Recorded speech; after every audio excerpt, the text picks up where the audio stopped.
Alrighty, everybody. Today's video is my recap of folding knives from 2022. The year of 2022. Really good to us. Maybe not as good to us knife enthusiasts as 2021, but still a lot of great things came out that made it really difficult to decide and make choices on where my dollars went. Inflation and a tighter budget this year also made it even more difficult, but yeah, so I'm gonna go over them really quick, just list what the knife is, and then after that we'll go back for a second round, and I'll kind of give a couple of comments as to why I chose that one for what reasons, and you know, the method to my madness, more or less.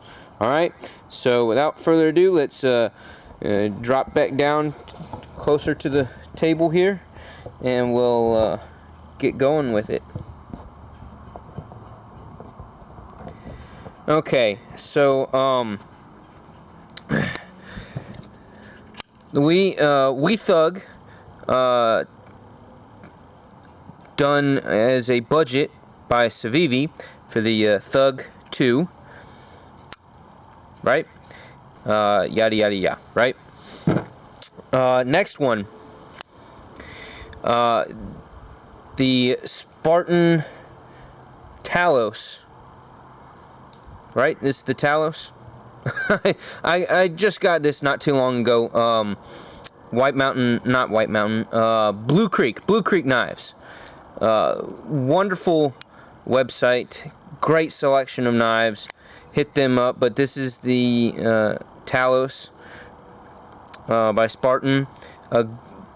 CTX HP was the main reason why I got this knife for the $80 or whatever it was. Great knife for that price.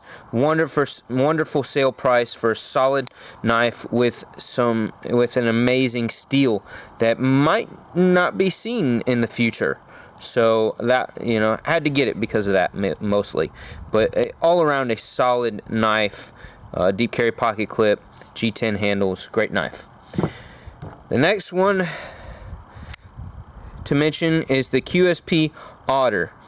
Love that blade shape, and the scales on this thing are beautiful with that carbon fiber mixed with aluminum foil. That was kind of a new thing for 2022, doing the aluminum foil as well as the copper or brass mixed in with the carbon fiber in kind of a topo-ish type pattern. Really cool effect. Makes for an awesome set of scales for so many knives. So yeah, QSP Otter, right? Okay, those are kind of the honorable mentions. Great knives, relatively really well priced for everything that you're getting in those packages. Okay, let's hit up the slip joint. Alright, so the slip joint that I got this year, because I love slip joints, but I just don't carry them often enough, so it's kind of hard to, you know, pick a really good one at a price that I wanted to pay for something that I knew that I was going to carry, but not carry as often as I probably should and would enjoy, just because, you know, slip joints are true time fashion style pocket knife. So yeah, this is the Viper Hug. The Hug. And golly, is it a wonderful slip joint. Main reason why I got this is that starburst pattern. Kind of looks like fireworks exploding in the sky. It's heavy. It's a heavy knife. M390 steel.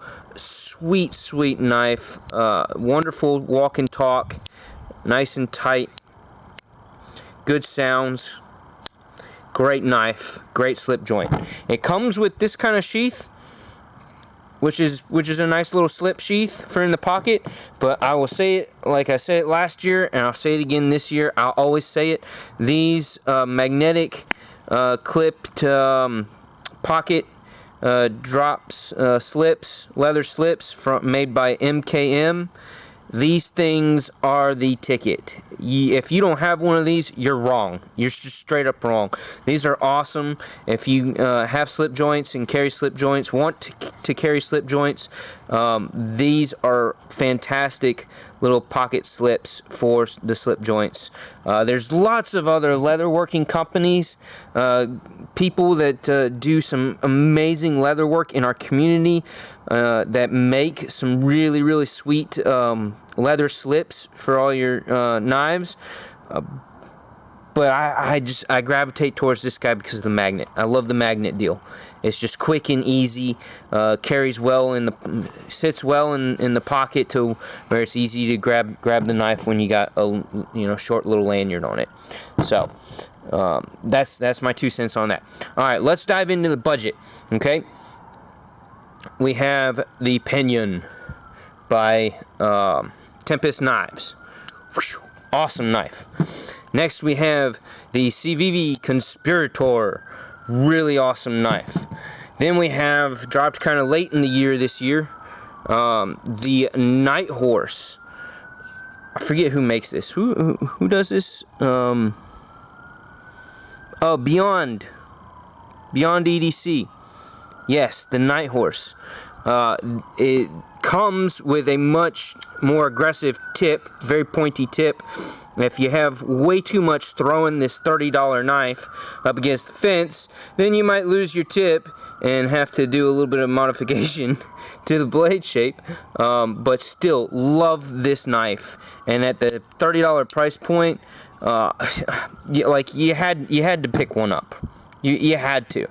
Another one is the Rosecraft, which is a newer brand for this year. This is the Pocket Monster. Sweet budget friendly knife, great for the fifth pocket, even for the ladies' pockets. My wife pretty much commandeered this thing the minute that I brought it home. She held it and flipped it open and was like, "This is mine. I want this." And I was like, "Oh, okay, all right." It's a front flipper plus thumb stud, liner lock, deep carry pocket clip. She freaking loves this knife. And so this is hers. It's not mine. This is definitely the wife's. Actually won this in a GAW for Beard of Doom's 500 subs. So yeah, thank you, Beard of Doom. My wife really, really thanks you. And yeah, the Pocket Monster. Next one here is the Devo Knives Growler. This is an awesome knife at a fairly good price. It's Devo's Knives' first budget-friendly model. And yeah, they did a really, really good job. I have a few gripes on it, so you can check out my video on that, the Growler Gripes video. Leave your thoughts and opinions as well. I mean, I'm pretty fair. I still like the knife. It's still a really good knife, but it's not a fan favorite of mine. So there's the Devo Growler. All right, then the next one is the Kizer Original, and with the gunmetal gray handles, and I darkened the blade as well to kind of go gray man look to it. So yeah, awesome knife, wonderful button lock, nice and slim profile, smooth. Yeah, great knife. All right, let's do the more expensive, slightly more expensive knives. First one here is the Ace Nazca from Giant Mouse. Oh, this one is a beauty, and I have loved carrying it this year. The wire pocket clip doesn't bother me too much.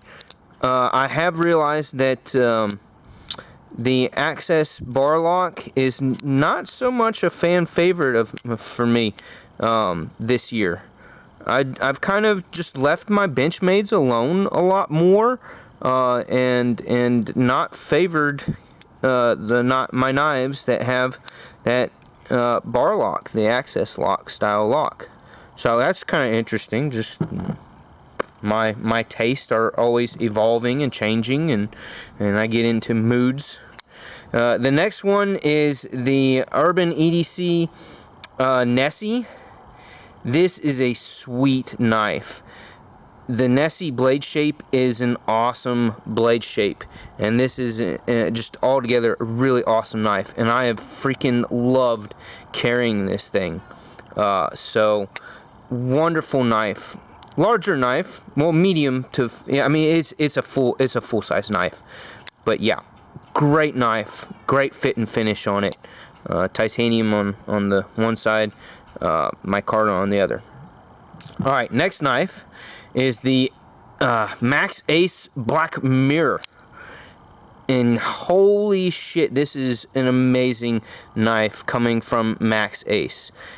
I have loved this knife. They did so many things so beautifully with this knife, just spot on perfection, brilliance. Yeah, fantastic knife, especially for the money. Don't get it from Blade HQ though, because they, for some dumb reason, they jacked up the price on it. Get it from White Mountain Knives. That's the place to get it if you can get one. Alrighty, if you don't have one, you should have really gotten one of these this year. Alright, the next one is Devo Knives' first knife that they production knife that they cranked out, and holy heck did they hit a grand slam with this one. This is an awesome knife, the Devo Stout. Beautiful, beautiful knife. So many great things about it. Alright, next one is the Migron Pegos 2. Another stellar knife. The milling and micro milling done on this titanium is unbelievable. The blue highlights on the pivot and the thumb stud are gorgeous, and I can't say enough great things about this knife. Such a sweet knife. So the next one is the EMP Thick Boy. Kind of happened early in the year, but nonetheless, I have carried this guy a lot, a shit ton. This is a sweet little cleaverish style blade. It's not really all that thick. Watch my video on him. It's a great video with a couple of comparisons with some other thicker, awesome knives in my collection. But yes, the EMP Thick Boy, this was such an amazing knife. Alright, next one is the WE Soothsayer. And damn, this is a nice one too. It's slimmer, it's a thinner blade, slicier, and like if there was the things that people might not have liked about the Devo Stout is present, is totally there with the Soothsayer, as far as being a slimmer profile, slimmer blade, slicier, little bit slicier blade. Also gorgeous in those handle scales. There's a lot of things that check the box on the Soothsayer. I think for people who were not totally stoked about the Devo Stout, I don't know why not, because this is such an awesome knife. But yeah, both of these are fantastic, and I definitely enjoyed carrying them an awful lot this year. So next one, let's see,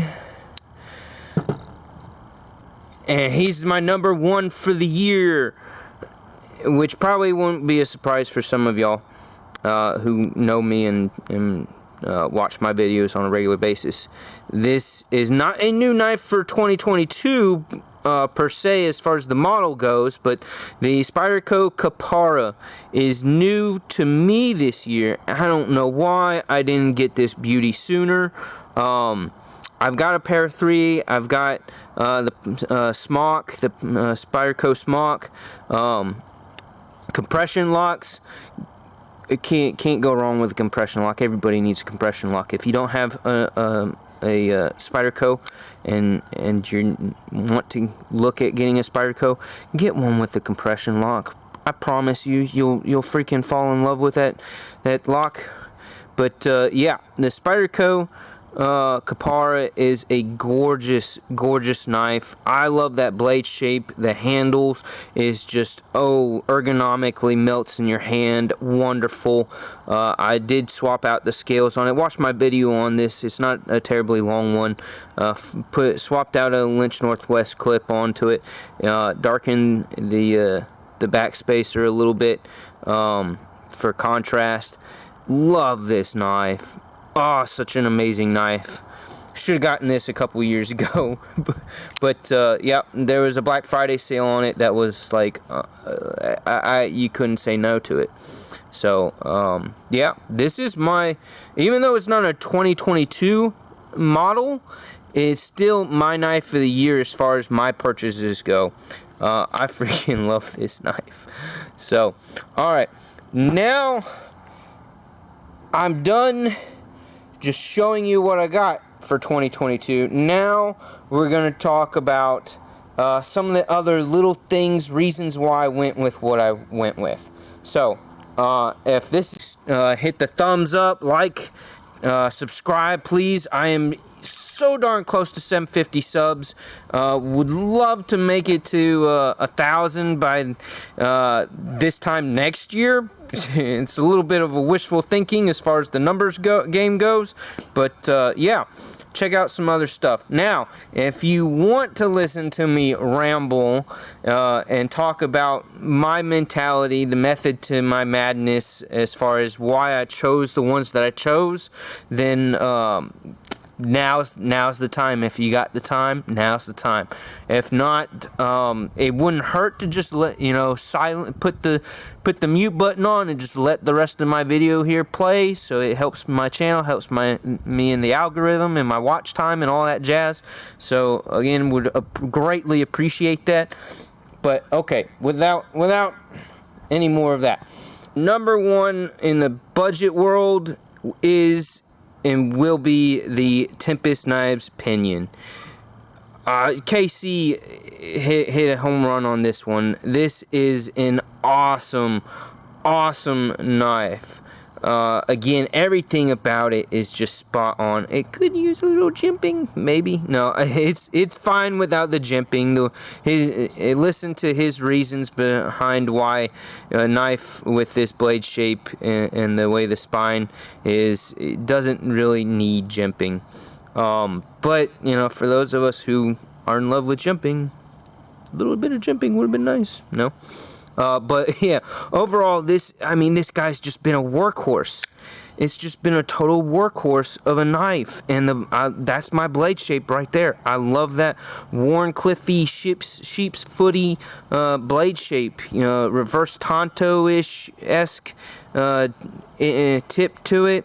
It's just an awesome blade shape, just so useful with the thousands of boxes that I've broken down and opened up and shredded up over the years. So a really, really, really awesome knife, definitely worthy of the number one spot as far as your under $100 budget-ish realm of folders for the year of 2022. So, yep, Tempest Pinion. The next one that I chose as being my number 2 for the year in that category is the Conspirator. Fantastic button lock.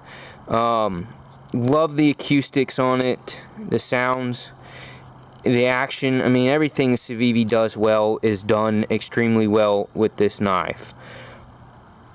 Yeah, just like if I was going to pick a Civivi button lock this year, this is the one that I picked.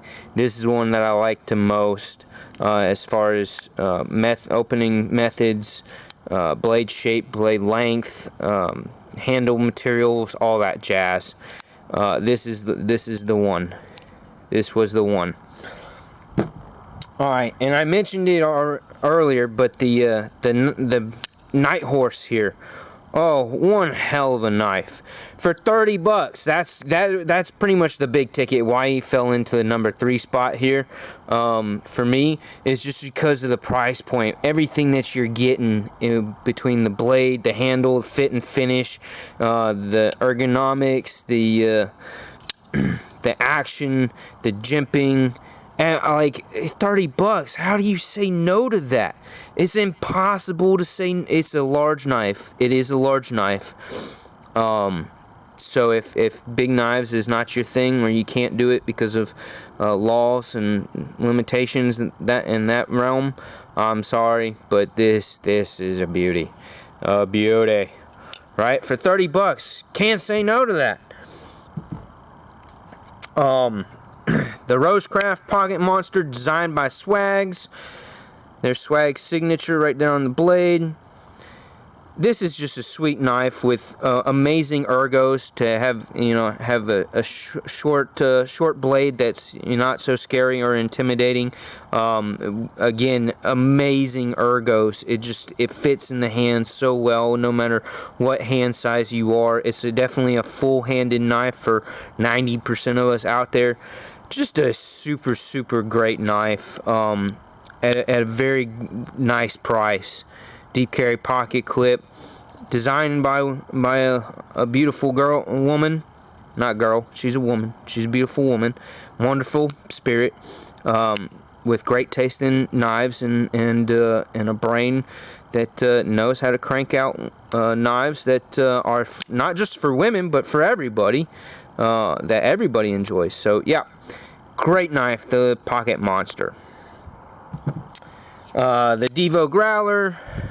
Yeah, I wanted to pick up another Devo Knives. I wanted to help support Kevin and Colin, and this guy looked really cool, really promising. Again, watched my Growler Gripes video for the little nitpicky things. They're just nitpicky things. This is just, it's an awesome knife. Yeah, very great knife, and it was fairly well priced. I know with this year, all of your new knife companies that are, 1-man, 2-man, 3-man show companies that are having to outsource OEMs for manufacturing of these things, the pricing part is tough. It's really tough for them, and they're not making a whole lot off of these things. They're just trying to get their names and their ideas and their designs out there because they care about what the community appreciates with them. So, yep, that's the Devo Growler. The Kizer Original is just a sleek, classy looking budget knife, well made. I mean, it's Kizer. Bought a lot of Kizers in 2021. Obviously not many in this year because I only bought the one. But yeah, get a Kizer. If you don't have a Kizer, you got to get a Kizer. All right. As far as the slip joint goes, I really loved the Viper Hug here. Just the overall fit and finish. The handle done with that starburst is super cool. Very nice. Gentlemanly with just a little bit of flash, a little bit of flare. Great knife. And what's even better, again, price point with the inflation and with everything being stupid expensive. Thanks to our economy, and we're not going to go talk politics, but you know what I'm getting at. $137 for this M390. Beautiful milling. I mean, wonderful walk and talk. Overall fit and finish. Like $137. Unbelievably good price for this year for a knife like this. So if you like slip joints, if slip joints is your thing, this is definitely one to have picked up. If the price wasn't an issue, and again, my budget being an issue, another wonderful slip joints that I wish I was able to pick one up. I might still do it. It'll just be done in 2023. Is the Jack Wolf Venom. The Jack Wolf Venom. I don't have a photo. You have to Google it if you don't know what that knife looks like already. Jack Wolf, amazing company, amazing designs, unbelievably great knives. They're priced higher because of everything. So the Jack Wolf Venom, I think, is around $275, which is just good price for everything that you're getting with it. It's just high in the budget. Yeah. Hopefully I'll be able to get one of these days, because I'd love to own one, and the Venom is totally up my alley with the blade shape and all that jazz. Right? Okay. Alright, so getting into the more expensive ones. As you can see, I am terrible at cleaning my blades, and so this one, this Ace Nazca, is just a beautiful blade shape, and I used the heck out of it for boxes and everything. Wonderful micarta job done. It's just a super solid knife. Love the blade shape. Love what this company does. Giant Mouse does. Beautiful knife. So many good things about this knife. Loved it. Had to get one. The Nessie. Enough said. The Nessie. Oh my gosh. Love this knife. The Ace Black Mirror. Watch my video on this. You'll understand. How can you not pick one of these up? The access to the lock bar is phenomenal. So comfortable. Just a stellar knife. The Devo Stout. Yeah. Watch the videos on that. Everybody knows about the Devo Stout. What a grand slam for Devo knives. The Pagos 2. Again, my gripe with this one is the way that they did the front flipper. It's kind of a difficult. It's not so much a friendly front flipper. Where it's at is with the thumb studs. And they're amazing thumb studs. And why I love this knife so much is the micro milling. It's got milling inside the milling. Like, that is insane. Incredibly awesome. The Thick Boy. Oh, the Thick Boy. I don't think I need to say anything more about that. The Thick Boy. Then the Wee Soothsayer. The Soothsayer. Very I like when you just want something that's light, slim, profile, wonderful blade shape that's not scary or anything. Oh, this is such an awesome knife. It's so gorgeous with all the highlights, the accents, the barrel spacers, and that copper color. Such an amazing knife at a really good price. It is cheaper than the Devo Stout. So, like, that's where it's at, is the fact that it's cheaper than the Devo Stout made by Wee, which you know everything that's great about Wee. So, yeah. The Soothsayer, just a sweet knife for the price. And everything that I love about Spyderco and the compression lock and with the Capara, swapping out for the Lynch deep carry clip, the Ergos, oh my gosh, and Rip's Garage Tech micarta, linen micarta scales in a beautiful red. Yes. Again, oh my gosh, why didn't I get this knife a couple years ago? It's such a sweet knife. It is everything that I love about Spyderco and about and how much I enjoy my Para 3. The Para 3 is really wide. It's wide in the pocket. So the Capara here gives you all those wonderful ergos and the thumb hole, the compression lock, everything that's amazing about these things in a slimmer package than the Para 2 or the Para 3.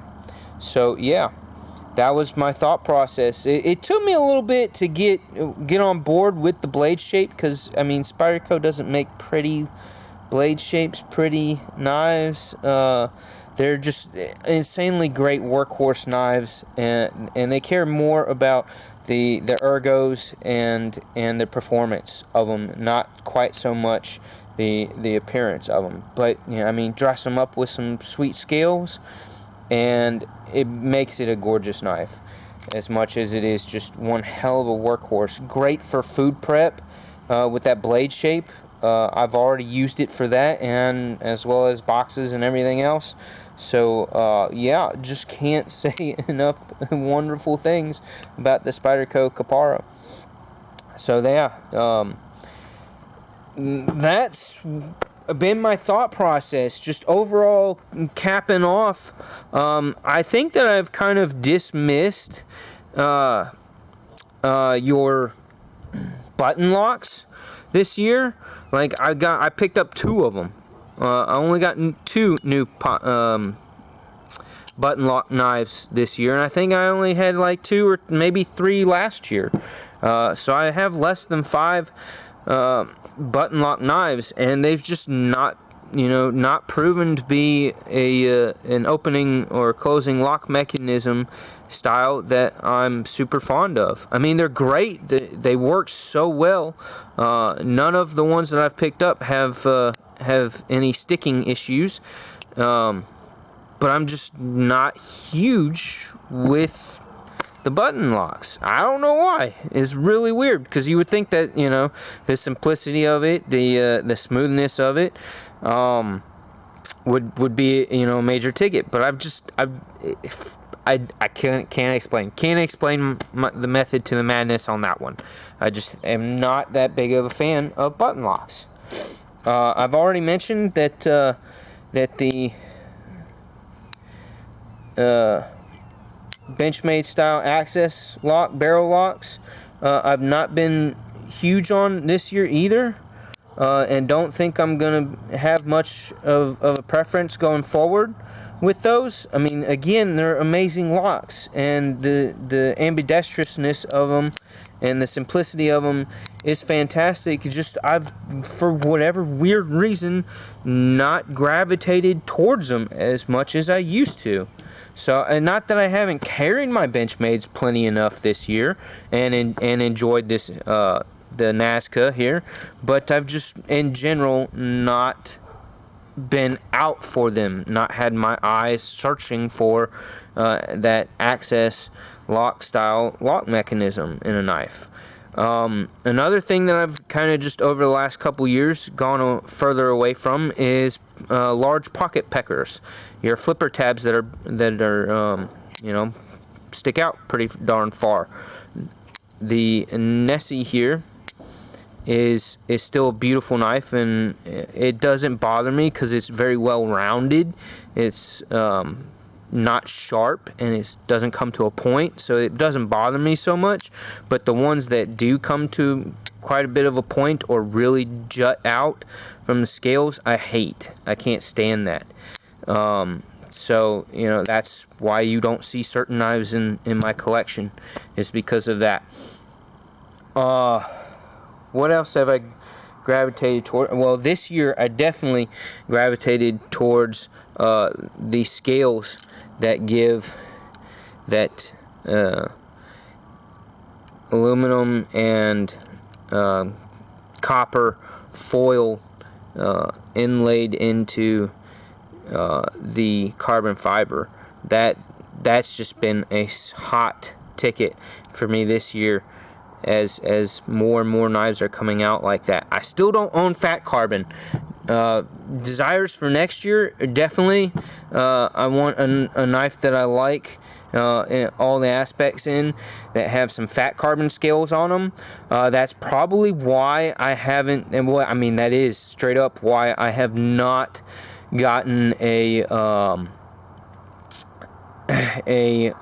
larger Banter. The Banter XL or whatever it is, the big Banter. I have not gotten a big Banter yet, which is an awesome knife. I know I've not held one, but I just know from the Banters that I have a Banter, and I have 2 baby Banters, sweet knives, and the XL version is just all that much more awesome. But I haven't gotten one. I've resisted because I want to see somebody throw some fat carbon scales on it. I want that knife with fat carbon. So I'm holding out. I'm bitterly holding out, waiting and hoping that I know somebody's going to do it, because it's just an awesome knife. So I will, in 2023, hopefully, probably, most likely, assuredly, will have a Big Banter with some fat carbon scales on it. So that's what I'm looking forward to for one thing that I'm hopeful for 2023. Let's see, what else for 2023 am I looking for? Oh yeah, I almost forgot the EMP EDC Relative. I wish I had a picture of it for you. You're gonna have to look it up, but the Relative, oh my gosh, I can't wait to get that thing. I was hoping, already paid for the darn thing earlier this year, but I haven't gotten it yet. Production issues and all, and just needing time to make it happen. But yeah, the Relative is going to be a sweet, sweet knife. Definitely, for sure. So that if it had arrived this year, it probably would have been I would have almost guaranteed you it would have been in my top 3 knives for the year, just because it looks like such a sweet knife, and I'm a little jealous that what's his face, Tri-State Cole, he's got one of the prototypes, got to keep it, so good for him. But yeah, can't wait to get mine. So, yeah, I think that's all I've got for y'all. If you've watched this whole thing, you're stupid. No, if you have, thank you so much. I'm sorry that I went on for friggin' forever for this video, but hey, we're talking about a year where so many awesome knives came out, and it was so hard to pick them. Most of us had tighter budgets this year, just so many other factors in play. Thank you for watching. Again, hit the like button, subscribe if you're not, and y'all have the last handful of days of 2022. Y'all have a good one. Enjoy. Take care. Peace out.